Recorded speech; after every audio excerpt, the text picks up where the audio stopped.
Nous avons vu dans les 2 précédentes vidéos les interventions préventives. Intéressons-nous dans cette dernière partie aux interventions correctives.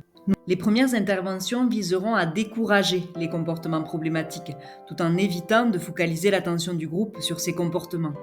Elles seront donc menées de manière discrète. Par exemple, s'approcher d'un enfant ou d'un jeune adoptant un comportement inadapté, suffisamment prêt pour entendre sa conversation ou observer précisément sa conduite, tout en continuant d'interagir avec le reste du groupe, peut être une stratégie efficace pour le décourager de poursuivre ce comportement. Si cela ne suffit pas, ou si l'enfant ou le jeune n'a pas remarqué notre présence, poser une main sur son épaule ou sur la table pourra signaler notre proximité tout en continuant à nous adresser au reste du groupe. Si nous ne sommes pas à proximité de l'enfant, un regard appuyé ou un geste discret comme un claquement de doigts peut parfois être un rappel plus efficace qu'une intervention verbale qui risquerait d'interrompre l'engagement des autres. Si le comportement persiste, nous pouvons appliquer la stratégie ignorer, porter attention, renforcer. Cette méthode consiste à ignorer volontairement le comportement inapproprié de l'élève tout en valorisant de manière audible un élève à proximité qui adopte le comportement souhaité. Par exemple, si Hugo se balance sur sa chaise et fait des boulettes de papier, nous choisissons d'ignorer son comportement et félicitons Tom, assis à proximité. Je te félicite Tom, je vois que tu es engagé dans la tâche et attentif à faire de ton mieux. C'est une belle marque de persévérance. Ici, nous rappelons la valeur associée au comportement pour le renforcer et soutenir la motivation autonome. Dès que Hugo se met au travail, nous le félicitons également. Félicite Hugo, tu es engagé dans la tâche, c'est une belle marque de persévérance. Il est important d'éviter de faire référence au comportement problématique passé avec des remarques telles que « je vois que tu t'es enfin mis au travail » ou « bravo, on s'y est mis finalement » qui pourraient empêcher Hugo d'entrer dans une dynamique positive. Nous veillons à le féliciter de manière sincère et authentique pour encourager le renforcement de ce nouveau comportement. Ces stratégies peuvent parfois s'avérer insuffisantes et nécessiter une intervention plus directe.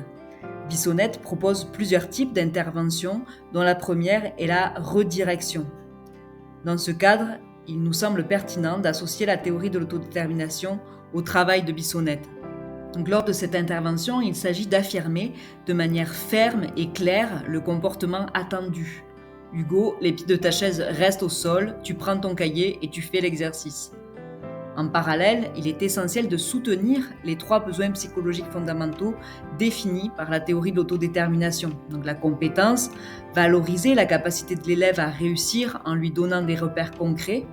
Si tu as besoin d'aide, la méthode pour poser une division, les étapes pour vérifier le résultat et les tables de multiplication sont dans ton cahier mémoire. L'autonomie, offrir un choix pour renforcer son sentiment de contrôle sur la situation. Tu as le choix entre la première fiche ou la seconde représente un plus grand défi. Et la proximité sociale, rassurer sur la disponibilité. Je suis là pour t'aider si tu en ressens le besoin.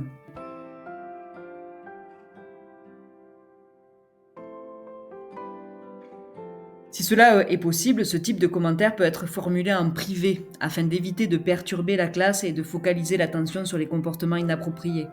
Cela permet également d'éviter de placer l'enfant dans le rôle de l'élève pénible aux yeux de ses camarades. Rappelons-nous que selon Rosenthal, nos perceptions sur une personne influencent la manière dont nous nous comportons avec elle. Et elle aura tendance à se conformer à l'image que l'on a d'elle. Une seconde intervention consiste à enseigner explicitement le comportement attendu. Cet enseignement doit être réalisé de manière très claire et détaillée en présentant toutes les étapes nécessaires pour accomplir la tâche. Par exemple, Hugo, pour faire cet exercice, tu dois prendre une feuille vierge de ton classeur, ouvrir ton cahier mémoire, poser ta division sur un brouillon en suivant la méthode que nous avons apprise et qui est expliquée dans ton cahier mémoire. Tu peux aussi te référer aux tables de multiplication qui s'y trouvent. Pour rendre cette intervention encore plus efficace, il peut être utile de définir à l'avance la compétence à travailler et les critères de réussite. Ces éléments pourront être rappelés à ce moment-là pour guider l'élève. Nous approfondirons ce point-là lors de la prochaine séance qui sera consacrée au soutien aux apprentissages. La prochaine intervention repose sur une stratégie couramment utilisée en classe, recourir à des conséquences formatives.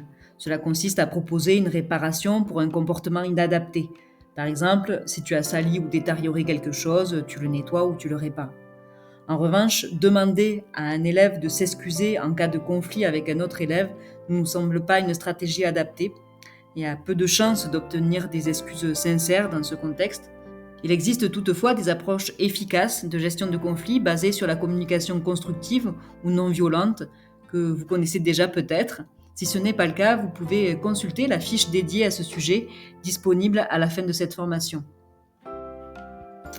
L'intervention suivante s'appuie en partie sur le concept d'apprentissage vicariant de Bandura, qui montre que l'enfant apprend par imitation.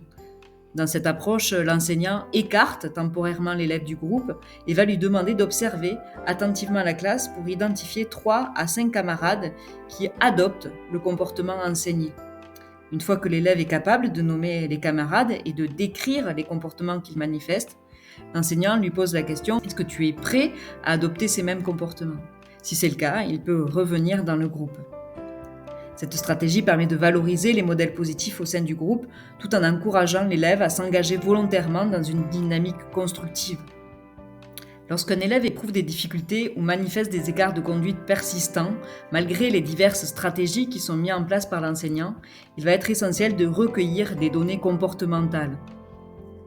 Nous vous encourageons à noter de manière précise à la fois les comportements inadaptés et les comportements adaptés, ainsi que le contexte dans lequel ces comportements se sont produits. Gardez à l'esprit que nous avons naturellement tendance à remarquer davantage les problèmes que les comportements appropriés, d'où l'importance de documenter les deux aspects. Pour ce faire, vous pouvez utiliser un tableau avec 2 colonnes, une pour les comportements inadaptés et une pour les comportements adaptés. Cet outil pourra également circuler entre les différentes classes, permettre aux autres enseignants de contribuer à l'accumulation d'informations utiles. Grâce à ces informations, vous pourrez tenter de formuler des hypothèses sur la fonction du comportement négatif.